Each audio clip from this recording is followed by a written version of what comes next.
মামা হিসেবে না, একটা মানুষ হিসেবে কইতেছি। আমার জীবনে বড় দুইটা দায়িত্ব ছিল। দায়িত্ব নম্বর 1 হচ্ছে এই ছেলেটার মুসলমানি করানো। সেটা করানো হয়েছে এবং ও সুস্থ আছে। এই, তুই সুস্থ না? হ্যাঁ, ফাইন। দায়িত্ব নম্বর 2 এই মহিলাটির বিবাহ দেওয়া। মহিলা বললাম কারণ বয়স হইছে। আচ্ছা শোন, এই এই টাকা, এই ছেলেকে তুই পছন্দ করে? হ্যাঁ। মানে এই সবগুলো ছেলে তোর পছন্দ করে? সবগুলো পাইলা কই, এখানে একটাই ছেলে। একটা ছেলে? এই ছেলে তো বেকুবের মতো তোরে পছন্দ করে। শোন, বেকুব ছেলেরা ভালো হয়, তুই ছেলের বিয়ে করে ফেল। কি? জানি না। জানিস না মানে? থাপ্পড়া দাঁত ফেলাই দিলে ঠিকই জানবি। তোরে কইছে? আমি কি করলাম? আমি তো মুসলমানি এই করাইছি। চুপ, লাগলে আবার করামু। এই শোন, তোকে আমি একটা গুরুত্বপূর্ণ লেসন দেই। সবসময় প্রেম করবি চালাক ছেলের সাথে, আর বিয়ে করবি কারে জানোস? বেকুব টাইপের পোলাপেন রে। অবুজ, ননসেন্স।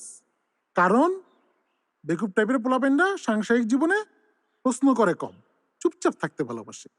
এই বেকুবের নাম কি? আচ্ছা, নাম লাগবো না। আগামী বাদ জুম্মা আমরা বিয়ে দিয়ে দেবো তোর। এর মধ্যে খোঁজখবর নিয়ে ফেলবো, বুঝছিস তো?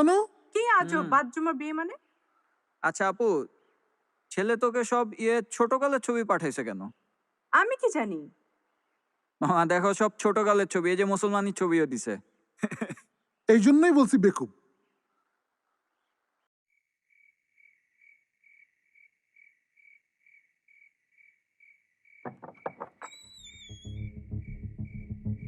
দরজা লাগাও, চোখে লাইট লাগে। আর একটু আধার করে দিই বাবা। যাও।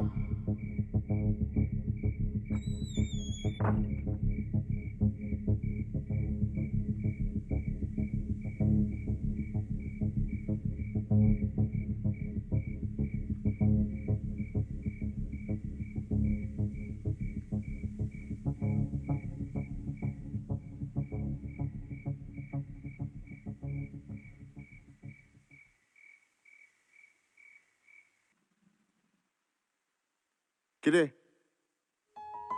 বাবা মারা গেছে। কে? বাবা কি মারা গেছে। চল।